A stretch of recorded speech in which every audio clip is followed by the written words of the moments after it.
Nós iremos iniciar nesta noite uma série de exposições doutrinárias acerca de verdades que nós cremos e que são agora tão necessárias para o nosso crescimento espiritual. Eu convido você, nesta noite, a pensar comigo e estudarmos juntos acerca desse tema, desta importante doutrina da palavra de Deus, que é a própria Escritura. Nós iremos pensar nesta noite sobre a doutrina da Escritura Sagrada. Por que então estudarmos temas doutrinários? Perceba, nós estamos diante de uma grande pandemia, né, de um cenário global dificílimo, que certamente não era esperado por nós e que pegou muita gente de surpresa em muitos aspectos da vida. E nós temos já, nesses 2 meses, acompanhado centenas de pessoas, dezenas de pessoas, que estão se mostrando extremamente vulneráveis nesses dias de pandemia. E uma das questões que tem saltado à nossa vista é a realidade espiritual, a vida cristã. Muitos cristãos, diante desse contexto de quarentena, de isolamento, de pandemia, estão desmoronando em muitas áreas da vida, inclusive na vida cristã. Pensando nisso, é fundamental que durante esse contexto de pandemia, nós estejamos alicerçados em firmes fundamentos. É exatamente em contextos assim que crer na palavra de Deus e nas verdades da palavra de Deus fazem toda a diferença. Observe que o texto que nós lemos inicialmente, de Mateus capítulo 7, é uma ilustração, uma analogia, uma aplicação do Senhor Jesus ao Sermão do Monte, dizendo exatamente isto. Os ventos soprarão mais forte, a tempestade baterá, a casa será profundamente atingida por diversas intempéries, mas o que fará toda a diferença é a base sobre a qual esta casa está edificada. Nós temos visto nesses dias de pandemia muitos cristãos extremamente vulneráveis, alguns questionando o controle de Deus, outros extremamente preocupados, ainda outros com medo de morrer, outros que estão aflitos e ansiosos em virtude da crise financeira, em virtude da proximidade e dos números crescentes de pessoas atingidas pelo coronavírus. E é diante desse contexto de isolamento, de crise financeira, de ausência das atividades comunitárias da igreja, que a fé de muita gente está sendo abalada. O salmista diz que, abalados os fundamentos, o que fará o justo? Vemos que a palavra de Deus, ela nos prepara para toda e qualquer situação. O apóstolo Paulo disse, por exemplo, que ele aprendeu a viver contente em toda e qualquer situação. Mas ele aprendeu a partir das experiências que Deus deu. Portanto, nestas quartas-feiras, nós queremos percorrer a Bíblia Sagrada e rever, reestudar, refletir em doutrinas que nós cremos e professamos com os lábios, mas que num contexto de pandemia parece que nos esquecemos. Parece não fazer tanto sentido assim. Eu convido você a nos acompanhar nessa jornada das próximas quartas-feiras, pois iremos estudar verdades bíblicas que é exatamente em contextos assim que estas verdades devem fazer toda a diferença. É exatamente em momentos assim que a casa deve permanecer de pé. Portanto, eu convido você a iniciar comigo nesta noite o estudo da doutrina da Sagrada Escritura. Abra sua Bíblia em 2 Timóteo, capítulo 3, dos versos 16 e 17, e você aí na sua casa, você que está aí me acompanhando, você da IPCA ou de qualquer outra denominação, Eu vou convidar você a pegar sua Bíblia, se você quiser, canetinha, um papelzinho, porque nós vamos percorrer vários versículos da Bíblia, vários. Nós iremos passar de um lado para o outro na Bíblia e iremos estudar essa doutrina percorrendo inúmeras passagens bíblicas. Você tenta acompanhar aí na sua casa, nós iremos fazer isso. 2 Timóteo, capítulo 3, do verso 16 e 17, o apóstolo Paulo, escrevendo a Timóteo, nos diz: toda a Escritura é inspirada por Deus e útil para o ensino, para a repreensão, para a correção, para a educação na justiça, a fim de que o homem de Deus seja perfeito e perfeitamente habilitado para toda boa obra. A nossa série de estudos doutrinários começa exatamente pela doutrina da Sagrada Escritura, uma vez que nós entendemos que ela é fundamental para a vida cristã. É impossível haver cristianismo fora da Bíblia Sagrada. É impossível professarmos a fé cristã sem a doutrina da Sagrada Escritura. Ela é a nossa sólida, segura e fiel regra de fé e de prática. Nós, muitas vezes, nos acostumamos a nos referir à Bíblia como nossa regra de fé. Mas é preciso que nós nos recordemos da ilustração contada por Jesus, das duas casas, para percebermos que há uma grande diferença em apenas ter a Bíblia conceitualmente como regra de fé e ter a Bíblia efetivamente como regra de prática. Crer na Bíblia é um passo importante, mas praticá-la é fundamental. Como poderemos praticar, então, as verdades da Escritura, se não a conhecermos precisamente?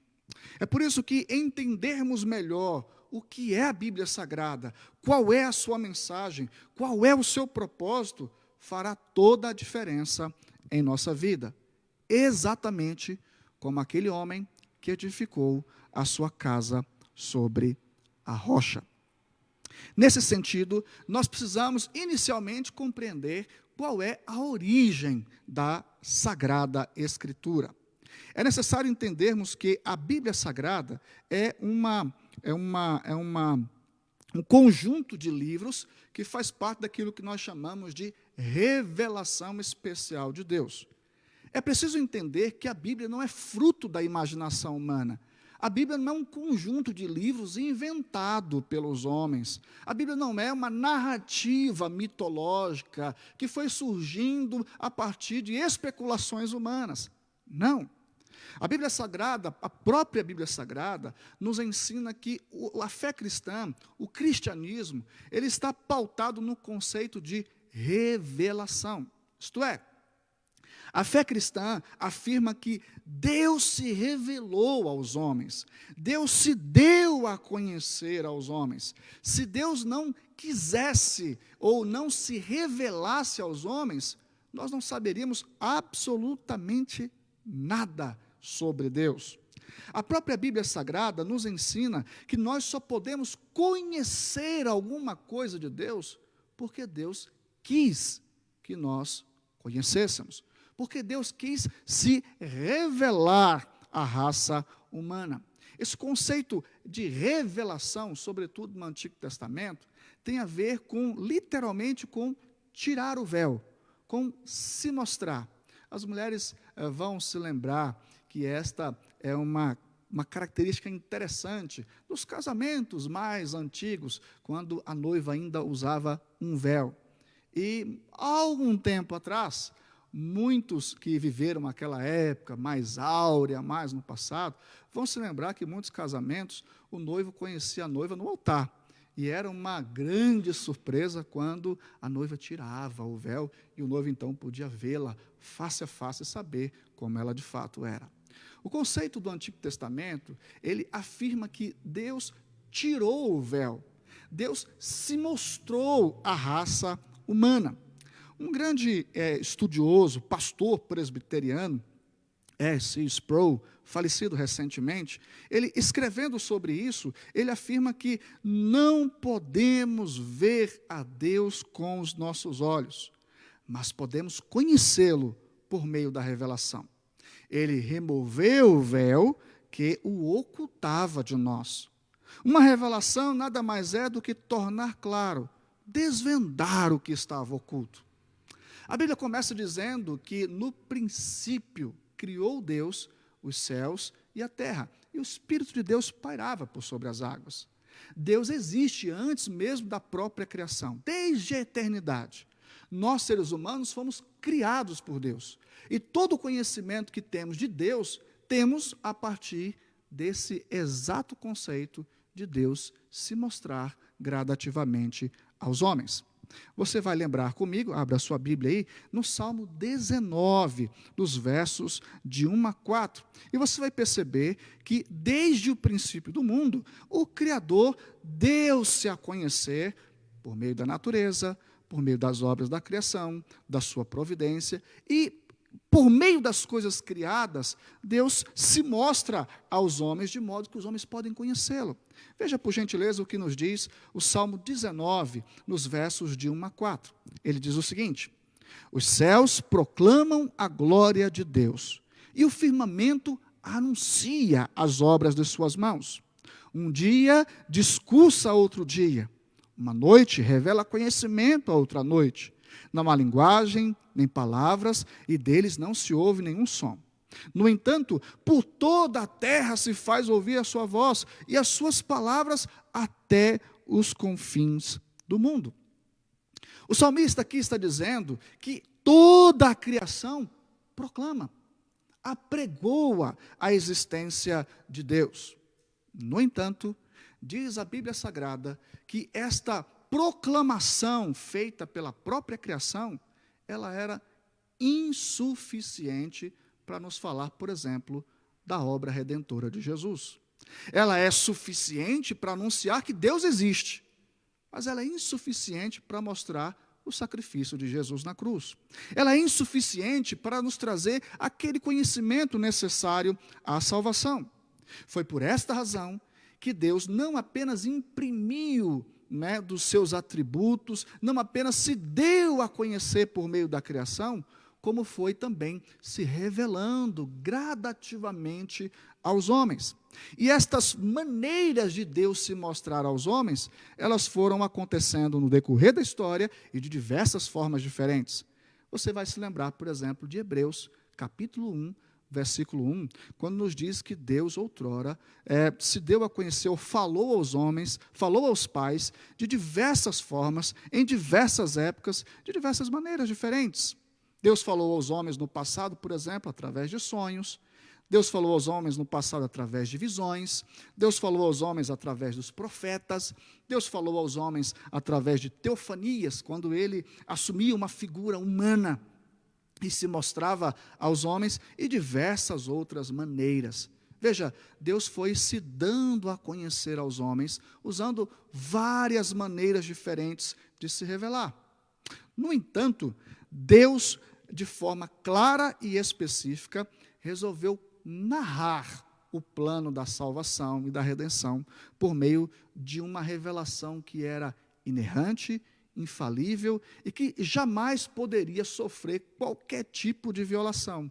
A esta revelação nós chamamos de revelação especial ou específica, a Bíblia Sagrada. Perceba, a necessidade do surgimento da Bíblia é exatamente por esse aspecto.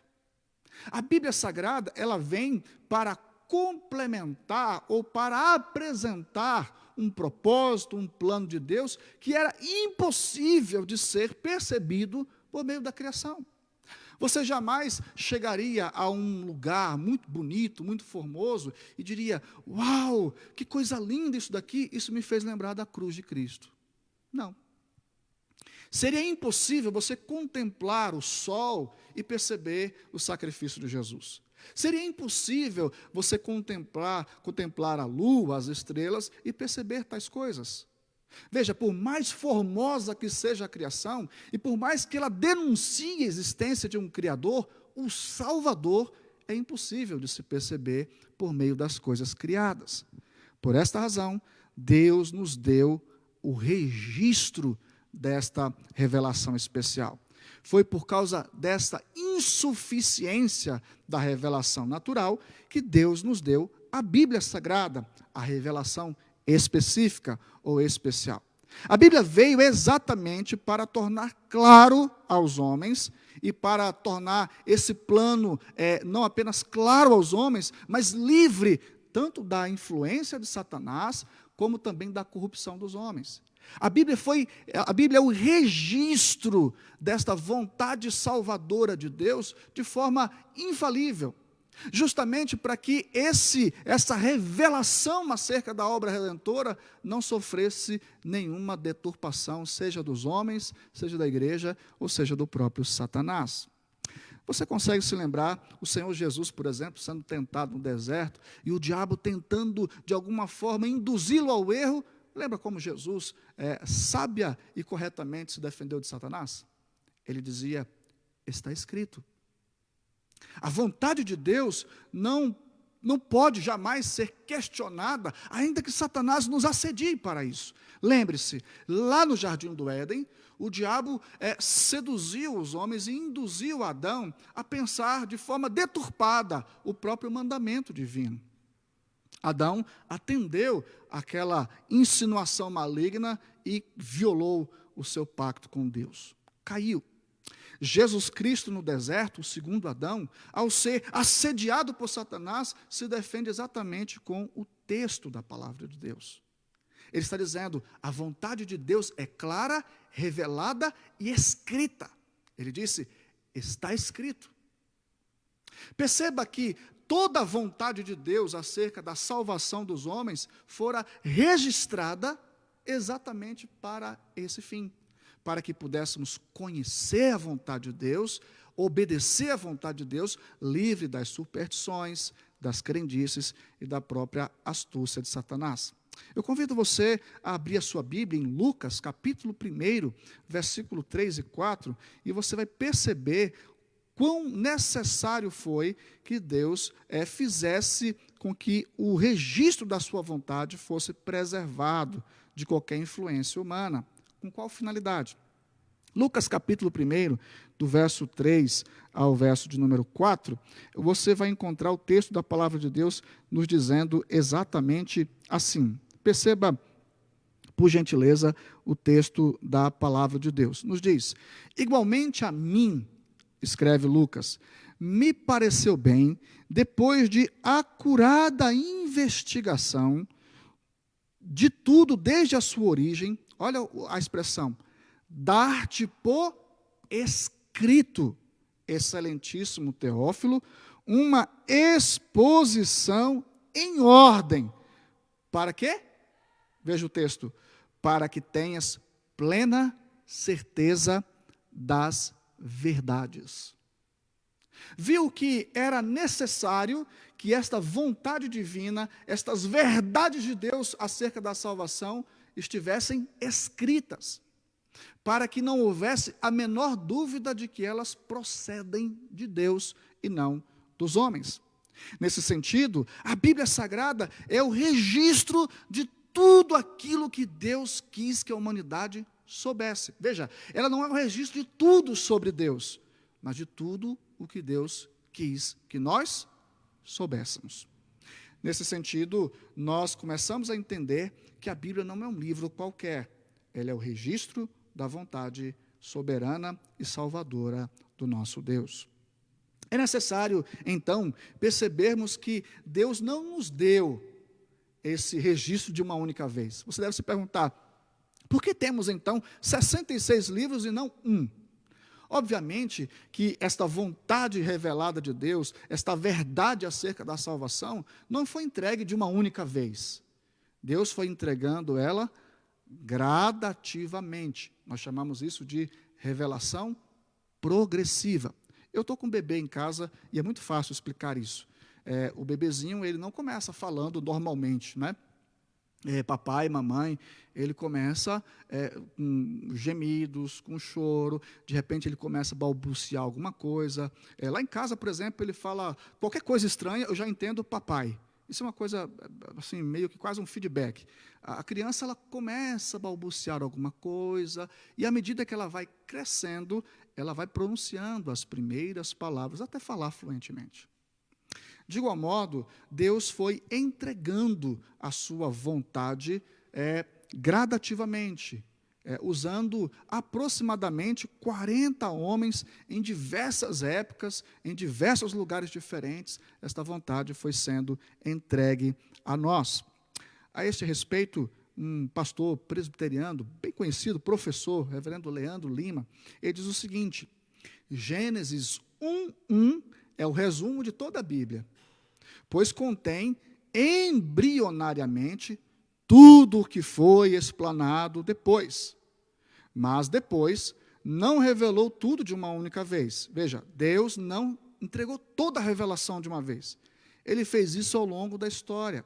Deus foi oferecendo cada vez mais conhecimento de si mesmo aos homens.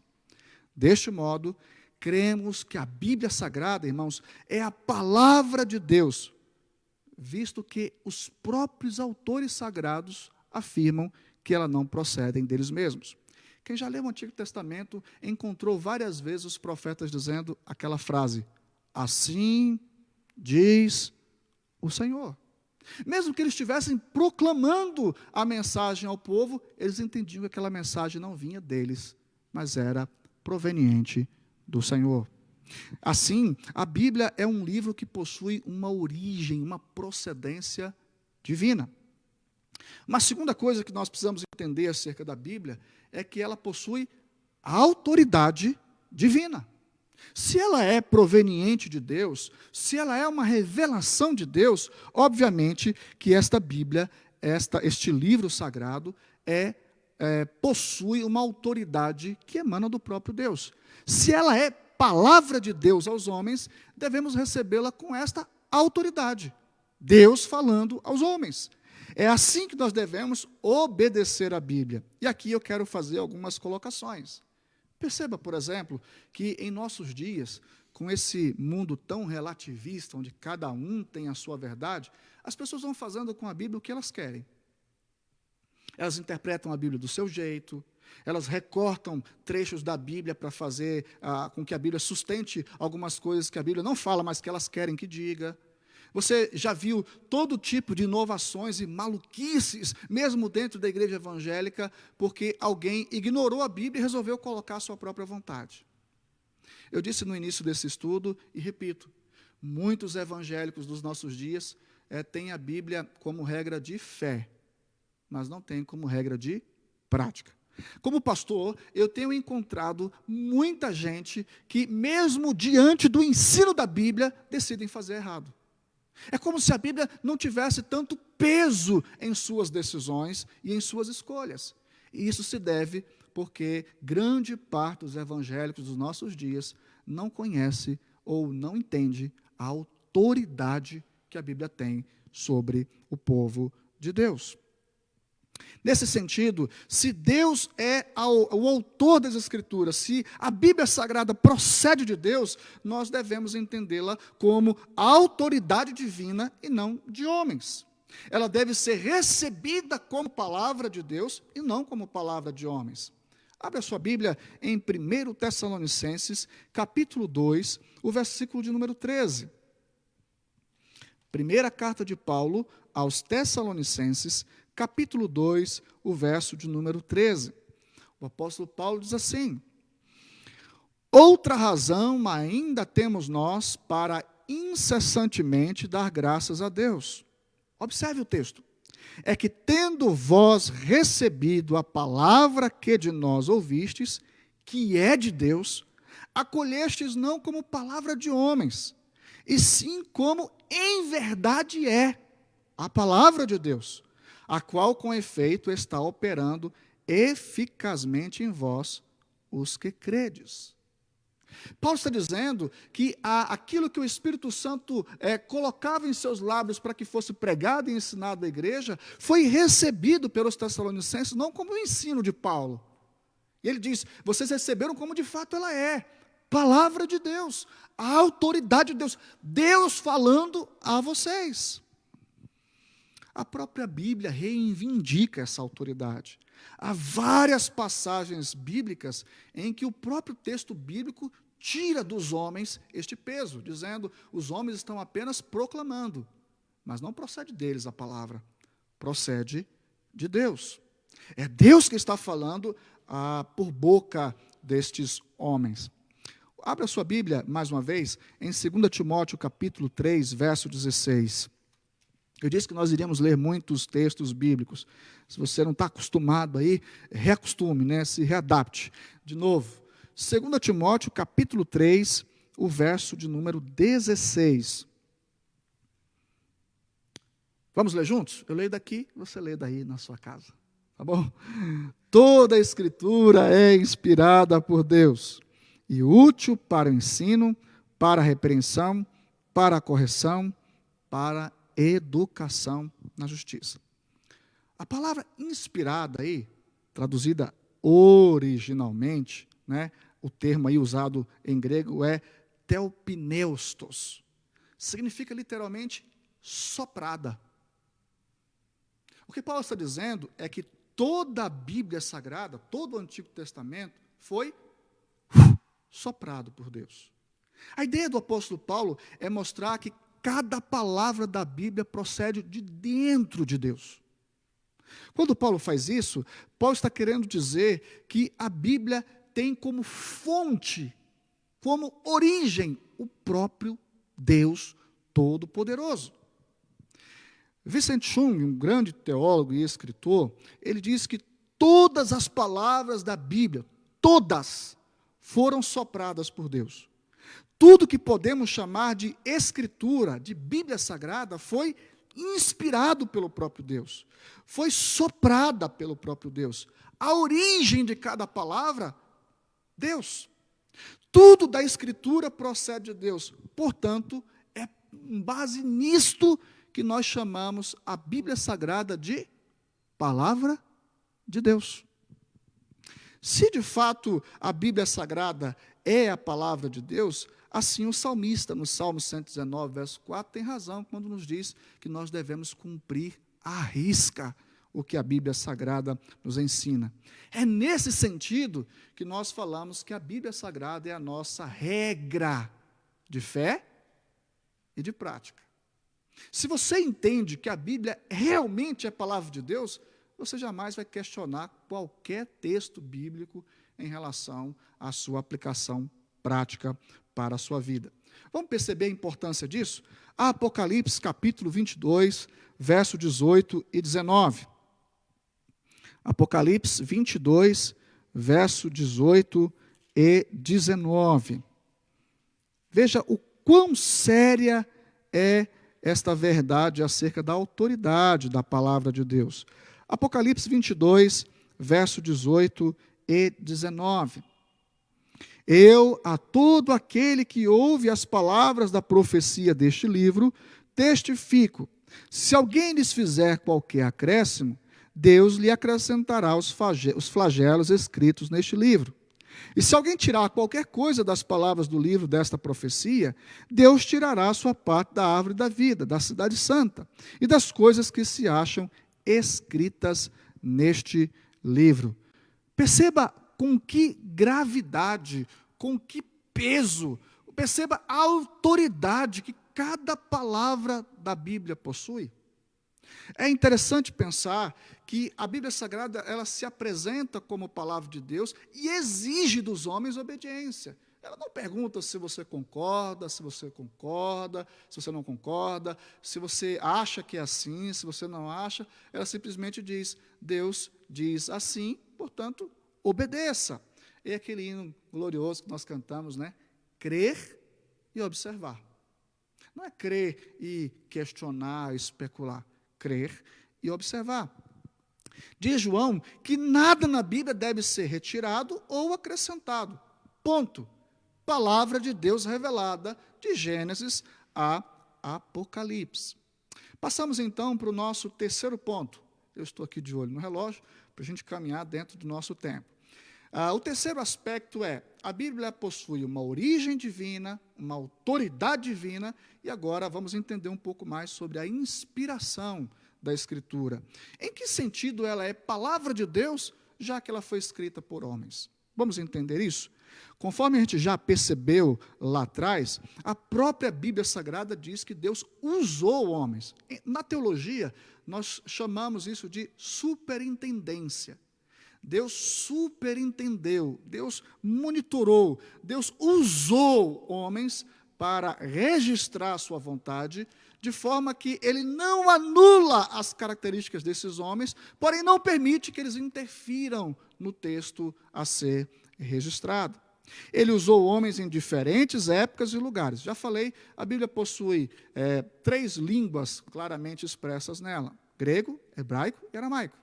Escrita aproximadamente num período de 1.600 anos, por aproximadamente 40 homens, em diversas regiões diferentes.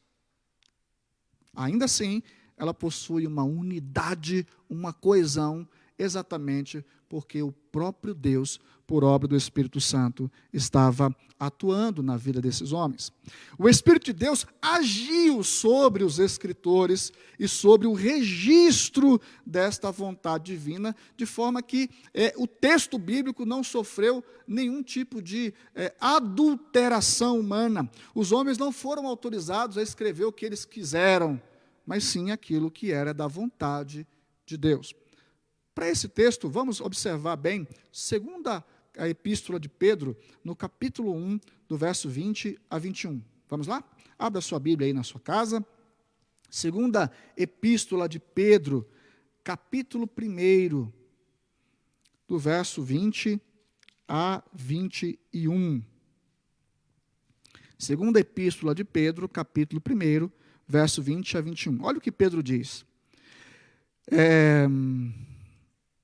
Sabendo primeiramente isto, observe bem, nenhuma profecia da Escritura, nenhuma, provém de quê? Particular elucidação. Nenhuma.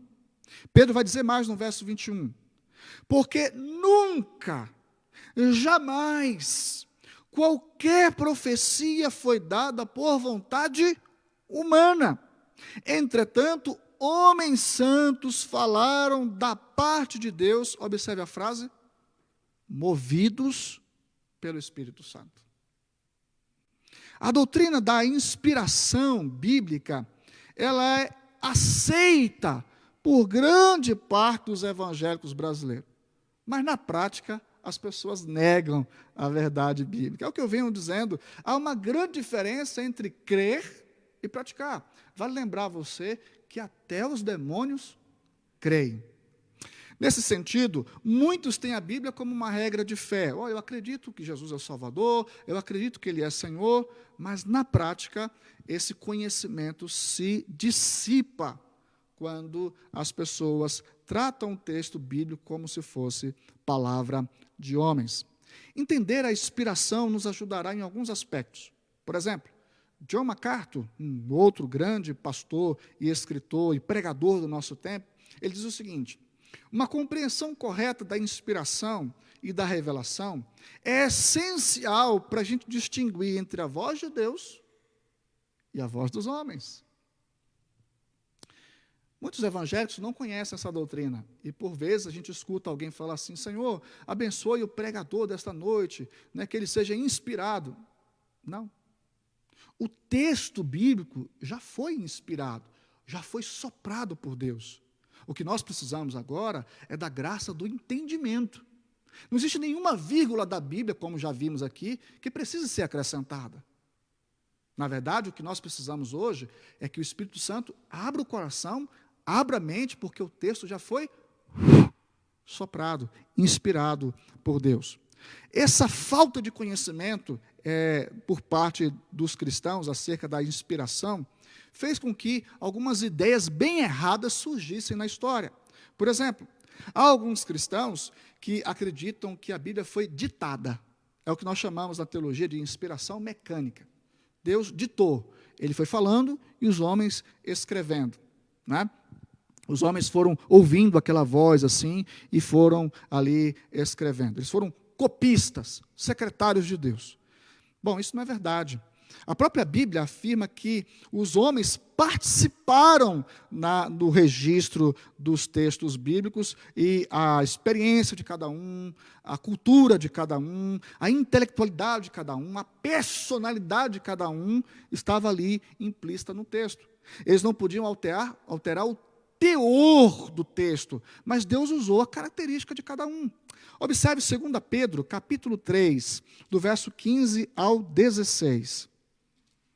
2 de Pedro, capítulo 3, do verso 15 ao 16. Eu quero fazer aqui um pequeno comentário, não posso deixar passar. Essas quartas-feiras, elas vão caminhar nesse sentido. Vamos estudar Bíblia, texto por texto, doutrina por doutrina. Tá bom? O meio evangélico dos nossos dias está repleto de pessoas que querem respostas prontas. Como um controle remoto, aperta o dedo e a resposta vem. Essa não será a nossa tônica aqui na IPCA. Nós queremos estudar passo a passo, a fim de que cada um conheça profundamente a palavra de Deus. Então, como diz o mineiro, é Bíblia com força mesmo, tá certo? Vamos vasculhar aí a palavra de Deus e compreender essas doutrinas. 2 de Pedro, capítulo 3, verso 15 a 16, tá bom?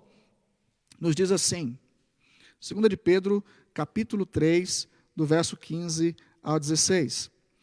E tende por salvação a longanimidade do nosso Senhor, como igualmente o nosso amado irmão Paulo vos escreveu, olha essa frase, segundo a sabedoria que lhe foi dada.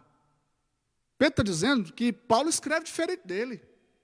Porque Paulo, quando escreve e o Espírito Santo usa todo o arcabouço, todo o conhecimento, tudo aquilo que Paulo recebeu em sua vida. Olha o verso 16. Ao falar destes assuntos, como de fato costuma fazer em todas as suas epístolas, nas quais há certas coisas difíceis de entender. Paulo usa um grego rebuscado, Paulo trata de verdades profundas, às vezes difíceis de entender, que os ignorantes e instáveis deturpam, como também deturpam as demais escrituras. As demais, isto é, aquilo que Paulo escreve, mesmo sendo difícil de entender, mesmo usando uma linguagem mais rebuscada, é escritura, é palavra de Deus. A diferença é que Deus usou o intelecto de Paulo, a sabedoria de Paulo, as características de Paulo. De tal modo que, claramente, nós percebemos que Deus não ditou meramente, Ele usou estes homens. Além disso, existem aqueles que acreditam na inspiração dinâmica, geral. O que quer dizer isso? É que os homens escreveram ao outro lado, e o Espírito Santo não interferiu em nada. Volte lá em 2 de Pedro, no capítulo 1, no verso 20 e 21. Há quem acredite que os homens escreveram, isso é livro humano, o Espírito Santo não fez nada aqui. Olha o verso 20. Nós já lemos esse texto, né? Sabendo primeiramente isto, que nenhuma profecia da Escritura provém de particular elucidação. Nunca, jamais, qualquer profecia foi dada por vontade humana. Entretanto, homens santos falaram da parte de Deus. Olha essa frase. Movidos pelo Espírito Santo. Movidos pelo Espírito Santo. De tal forma, irmãos, que nós acreditamos que cada livro da Bíblia foi sendo escrito e o Espírito Santo acompanhando e usando cada escritor para registrar exatamente o que Deus queria. O Espírito Santo foi usando a sabedoria daquele mais culto, a simplicidade do mais humilde, as características de cada um, o Espírito Santo foi usando de tal forma que a Bíblia Sagrada chegou até nós exatamente livre de qualquer deturpação dos homens. Lembre-se de Lucas sendo médico e escrevendo acerca da mulher que gastou todo o seu dinheiro com os médicos sem sucesso. Lembre-se de Moisés, que teve que registrar o seu próprio pecado no livro, no Pentateuco. Lembre-se que os autores não escolhiam o que queriam falar, mas falaram da parte de Deus. Em Êxodo, capítulo 4, do verso 11 e 12, Moisés diz assim: respondeu-lhe o Senhor: quem fez a boca do homem? Ou quem faz o mudo, ou o surdo, ou o que vê, ou o cego? Não sou eu o Senhor? Olha o que o texto diz: vai, pois, agora, e eu serei com a tua boca, e te ensinarei o que hás de falar. Moisés estava lá pregando, dando o recado, mas quem estava falando através dele? O próprio Deus. Vamos caminhar aqui para o nosso penúltimo tópico, a inerrância das Escrituras. Vimos a origem, vimos a autoridade, vimos a inspiração. E por que é que nós consideramos a Bíblia um livro inerrante, infalível, livre de qualquer erro? É simples. Se a Bíblia possui uma origem divina, uma autoridade divina, e foi superentendida pelo Espírito Santo, como considerar a Bíblia um livro falho? Como considerar a Bíblia um livro repleto de erros, se o Deus que a Bíblia apresenta é infalível e perfeito em tudo que ele faz? Crer que a Bíblia possui erros significa suspeitar que o Espírito Santo falhou. Significa acreditar que Deus fez tudo perfeito. Lembra de Gênesis? Criou Deus os céus e a terra e viu que tudo era bom. Deus criou tudo perfeito, mas falhou exatamente no registro da sua vontade. Seria um absurdo pensar que o Deus que faz tudo perfeito tenha feito ou tenha permitido que a sua vontade fosse registrada de forma errônea. Se Deus é o autor da Bíblia e usou homens para escrevê-la, fica evidente que Deus seria incapaz de permitir erros e falhas na sua santa palavra. Eu quero te mostrar um exemplo disso. Livros humanos possuem erros. A Bíblia, até hoje. Você vai encontrar um erro de grafia, um erro de tradução, um erro de impressão, esses erros comuns. Mas nós estamos falando do registro original da Bíblia, livre de erros. Deixa eu dar um exemplo de algo diferente disso. O livro apócrifo, por exemplo, de Macabeus, segundo, se você tiver a Bíblia de Jerusalém em casa, você pode abrir. Segundo Macabeus, capítulo 15, versículo 37 e 38, diz assim: aqui encerro a minha narrativa. O autor de Macabeus, um livro que nós não consideramos inspirado.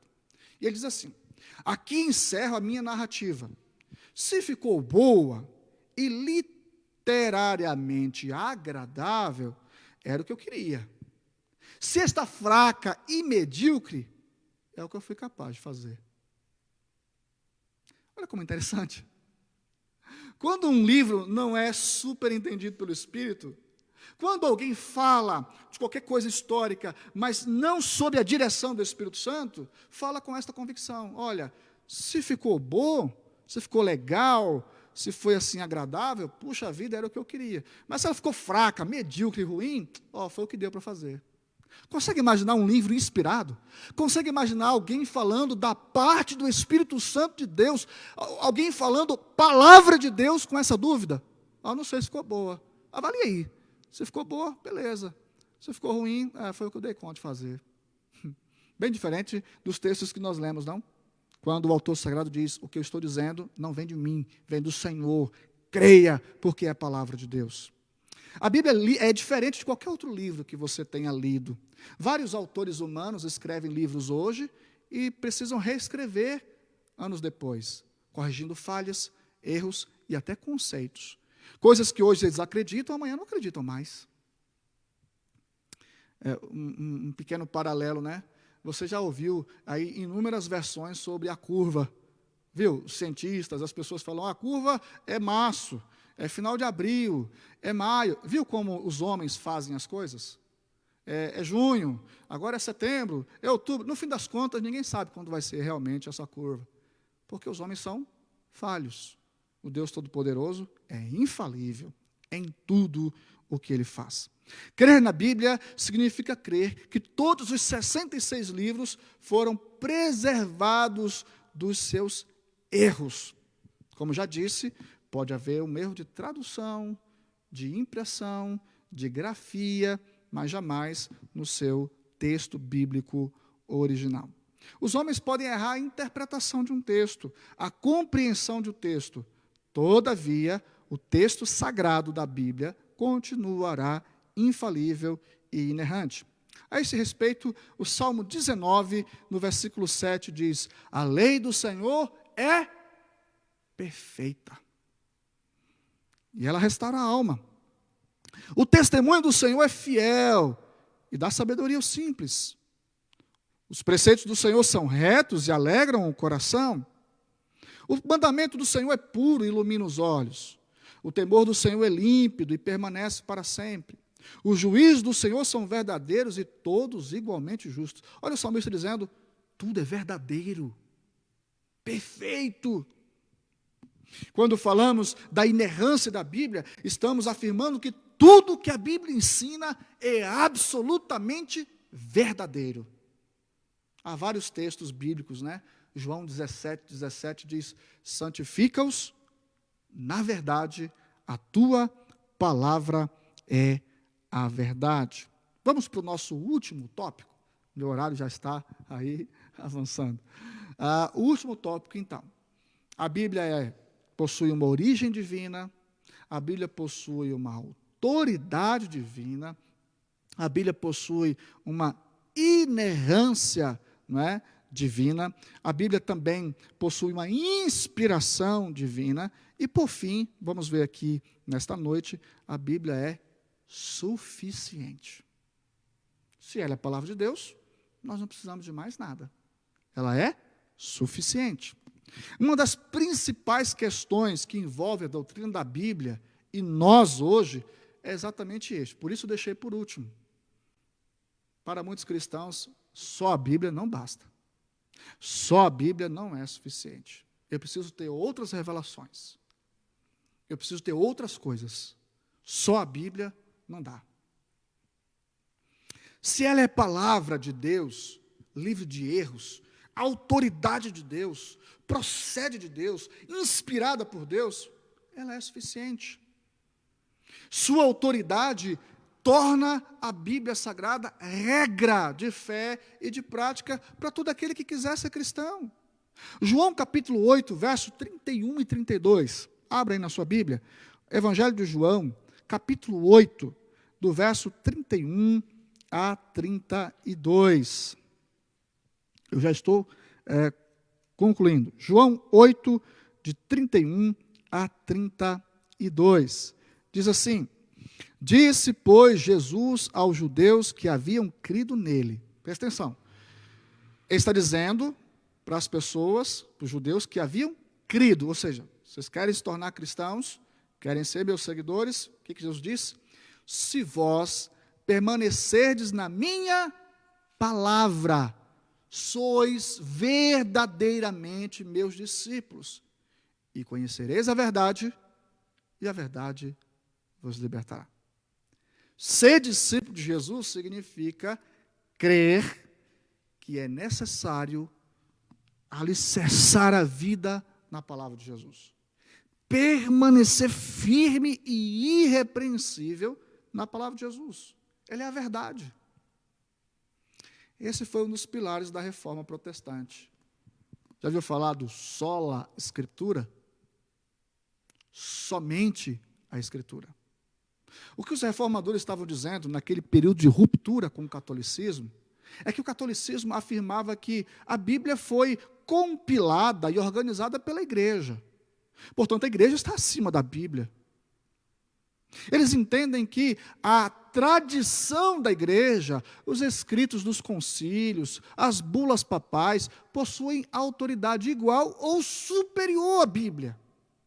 Os reformadores bradaram naquela época e eles devem estar remoendo no túmulo. Porque o brado deles foi: a igreja é importante, os concílios são importantes, os estudos da igreja são importantes, os escritos da igreja são importantes, Mas em matéria de fé e de salvação, somente a Escritura. Somente a Bíblia Sagrada. Como herdeiros desta herança reformada, não podemos perder isso de vista. A Bíblia é suficiente. Somente a Escritura é a autoridade na nossa vida.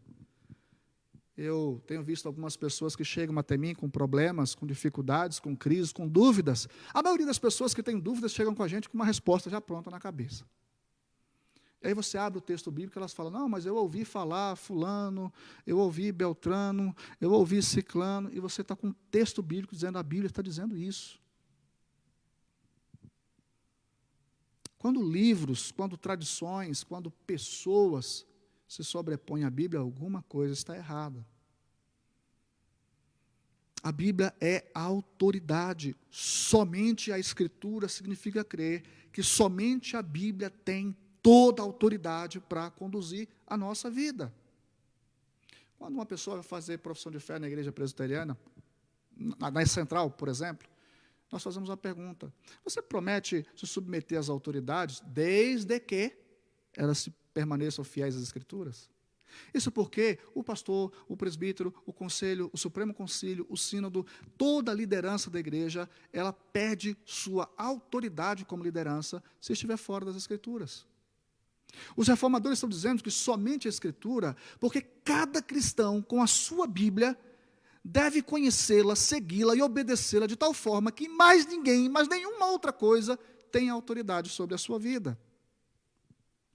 A Bíblia possui um caráter infalível e autoritativo. É ela quem determina o que cremos e o que fazemos. Abra sua Bíblia, por exemplo, no Salmo 119, verso 60. Abre aí, por favor. Salmo 119, verso de número 60. 160. Obrigado. Tem um assistente aqui me ajudando. Graças a Deus. Obrigado, Paulinho. Salmo 119, 160. Abra aí na sua casa, eu espero você abrir.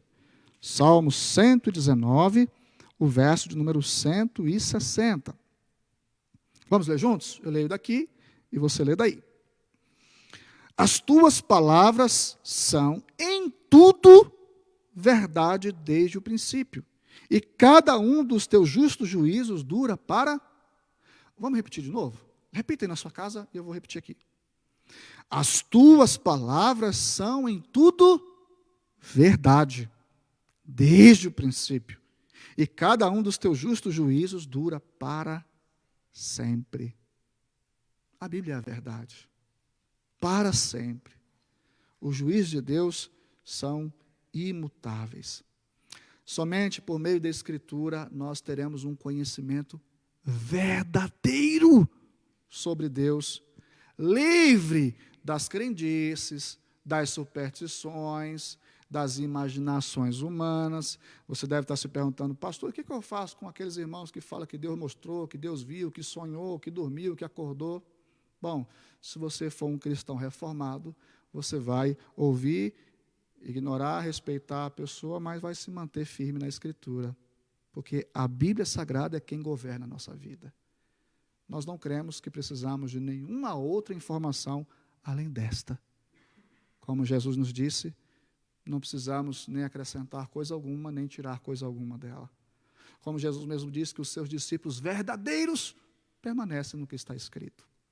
Assim eu quero concluir dizendo a você que nada além da Escritura deve governar a sua vida. Nada além da Escritura deve dirigir a sua vida. Nada além da Escritura deve conduzir as suas decisões, escolhas, o seu pensar, o seu crer, o seu agir. Vamos voltar lá para o texto de 2 Timóteo 3, do verso 14 a 17. Abre aí mais uma vez, só faltam 2 versículos. 2 Timóteo, capítulo 3. Abre aí, 2 Timóteo 3. 2 Timóteo, capítulo 3. Já terminando, tá, irmãos? 2 Timóteo 3, do 14 a 17. Por que do 14? Observe o apóstolo Paulo dizendo a Timóteo: tu, porém, tens seguido de perto o meu ensino, procedimento, propósito. Aliás, eu estou lendo 10, né? O 14, desculpe, 14. Tu, porém, permanece naquilo que aprendeste e de que foste inteirado, sabendo de quem o aprendeste. Preste atenção. Permanece naquilo que aprendeste, sabendo de quem aprendeste, e que desde a infância sabes as sagradas letras. Permaneça na instrução das sagradas letras. E por que permanecer diante das filosofias, dos rudimentos, das imaginações humanas? Por que permanecer no que está escrito? Paulo vai dizer. Porque as sagradas letras, verso 15, podem tornar-te sábio para a salvação pela fé em Cristo Jesus. Verso 16. Toda a Escritura é inspirada por Deus e útil para o ensino, para a repreensão, para a correção, para a educação na justiça. Verso 17. A fim de que o homem de Deus seja perfeito e perfeitamente habilitado para toda boa obra. São essas sagradas letras que podem tornar o homem apto ou capaz de ser salvo. O Espírito Santo vai falar através desta palavra. Convém salientar que o homem só pode compreender a salvação pela Bíblia. A fé vem pelo ouvir, e ouvir a palavra de Deus. Eu quero concluir citando um trechinho da Confissão de Fé de Westminster e João 16, verso 13. A Confissão de Fé nos diz o seguinte, lá no capítulo 1, na seção de número 4, finalzinho, a Confissão de Fé nos diz assim: nossa plena persuasão e certeza da infalível verdade e divina autoridade provém da obra interna do Espírito Santo, que pela palavra e com a palavra testifica em nosso coração. O que a Confissão de Fé está dizendo é que para que alguém entenda a salvação, creia e seja salvo, o Espírito Santo precisa agir. E sabe o que o Espírito Santo usa na sua ação? A palavra escrita de Deus. Ele não usa sonho, não usa visão, não usa nada disso. Esses meios de Deus falar ficaram para trás. Hebreus 1 vai dizer que nesses dias Deus não falou pelo Filho, por suas palavras. E o Espírito Santo, para converter alguém e para fazer alguém entender a salvação, vai usar exatamente a Bíblia Sagrada. O João capítulo 16, o último texto desta noite, 16, no verso 13, diz o seguinte. João 16, verso 13. Vamos nos preparar já aí para cantar o Creio e Observar, né? O 110A. João 16, verso 13. João capítulo 16, verso 13. Vamos ler o 12 e o 13, para ficar mais fácil de você entender.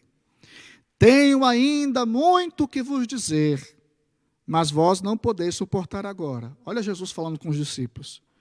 Quando vier, porém, o Espírito da verdade, ele vos guiará a toda a verdade, porque não falará por si mesmo, mas dirá tudo o que tiver ouvido e vos anunciará as coisas que hão de vir. Jesus está dizendo que os discípulos não deveriam se preocupar, porque o Espírito Santo guiaria o seu povo na verdade. Muita gente não entende a Bíblia justamente porque lhe falta o Espírito Santo. Parece ser um livro qualquer, parece ser loucura. Lê, não entende nada, rejeita, rechaça. Isso é um livro inventado pelos homens. Mas para aqueles que possuem o Espírito Santo, crentes em Jesus, a Bíblia se descortina diante dele. Porque o Espírito Santo fala, guia, ilumina, aplica, esclarece, conduz à luz desta verdade. Que em meio a esta pandemia, você como cristão, não se desespere, não se abale, não fique ansioso, não tenha medo de morrer, não tenha medo de ser infectado, não tenha medo de perder o emprego, não viva abalado, angustiado com a vida, mas que você, como um bom cristão, cheio do Espírito Santo, esteja diariamente sendo edificado na rocha, como Jesus disse, na sua santa palavra. Que Ele te abençoe, em nome de Jesus. Vamos louvar a Deus.